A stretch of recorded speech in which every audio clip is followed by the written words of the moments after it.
Creg-ny-Baa, or Creg-ny-Baa, an iconic spot on the TT course. But do you know what the name means? Creg means rock, and the word can be found in many place and house names around the Isle of Man.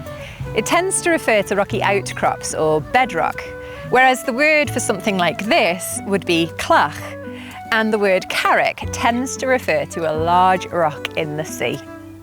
Then we have ny, which means of the, and bear means cows. Creg-ny-Baa, Rock of the Cows. The traditional pronunciation of this place name has changed over time to become Creg-ny-Baa, and it has been known as such for several decades now. But make no mistake, this place has nothing to do with sheep, it's all about the cows. Creg-ny-Baa, or Creg-ny-Baa, Rock of the Cows.